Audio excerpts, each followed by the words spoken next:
வணக்கம். என் பேர் டாக்டர் சுசித்ரா. ஒரு 3 மாதத்துக்கு முன்னாடி எனக்கு முட்டியில கொஞ்சம் பிரச்சனை வந்தது. அது வந்து காலை மடிக்க முடியல. நடக்கிறதே கஷ்டமா இருந்தது. இப்போ வந்து 3% ஆஃப் வாட் இட் வாஸ். அதாவது 100% வலி அப்போ இருந்ததுன்னா, இப்போ 3% தான் இருக்கு. இது எப்படி குறைச்சிங்கன்னு ஒரு ஃப்ரெண்டு கேட்டாங்க. அவங்களுக்கு சொல்றதுக்கு பதில் எல்லாருக்கும் சொன்னா பயனுள்ளதா இருக்கும்னு சொல்லிட்டு உங்க எல்லாருக்கும் சொல்றேன். இது நான் பண்ணினது. உங்களுக்கு பயனுள்ளதா இருக்குமா இல்லையான்னு நீங்க பண்ணி பார்த்தா தான் தெரியும். முதல்ல வந்து ரெஸ்ட் எடுத்தேன் கொஞ்ச நாளைக்கு. அதாவது 1 வாரத்துக்கு முட்டிய மடிச்சா தான் வலிக்குதுன்னா, முட்டிய மடிக்கவே இல்ல. முடிஞ்ச அளவு எப்பயோ ஒரு தடவ மடிக்க வேண்டியதான் வரும். பட் முடிஞ்ச அளவு மடிக்கல. அதுக்கப்புறம் மாத்திரை போட்டேன். அது வந்து உங்க டாக்டர்ட்ட கேட்டு தான் நாங்க போடணும். நான் போட்டது என்செட்ஸ்.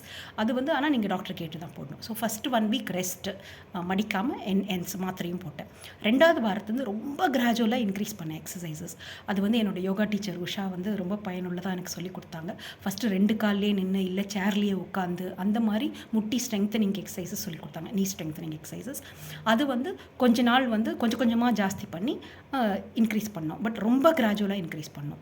அது தவிர வந்து ஒரு 4 எக்ஸர்சைஸ் நான் போட்டிருக்கேன் இதில் முன்ன பழைய வீடியோஸில் முட்டிக்குன்னு. அந்த 4 எக்ஸர்சைஸில் 3 என்னால் பண்ண முடிஞ்சது. அதனால் அந்த 3யும் வந்து தினம் பண்ணுவேன். நம்பர் குறைச்சலா பண்ணாலும் தினம் பண்ணுவேன். எவ்வளோ முடியுதோ நம்பர் வலி வர்ற மாதிரி இருந்தால் நிறுத்திடுவேன். இல்லை அதுக்கும் குறைச்சலாகவே பண்ணுவேன். இது வந்து 206 நாளாக தொடர்ந்து பண்ணிகிட்ருக்கேன். Every day. ஏன்னா வலிச்சிருச்சுல சரி பண்ணணுன்றதுக்காக. ஸோ அதை தவிர வந்து கோட்டுக்கல் எண்ணெய் ஒருத்தவங்க யூஸ்ஃபுல்லாக இருக்கும்னு கொடுத்தாங்க. அதையும் பயன்படுத்தினேன். இது எல்லாத்துலேயும் எது எவ்வளோ கான்ட்ரிபியூட் பண்ணுச்சுன்னு எனக்கு தெரியாது. ஆனால் இப்போ வந்து குறைஞ்சிருக்கு.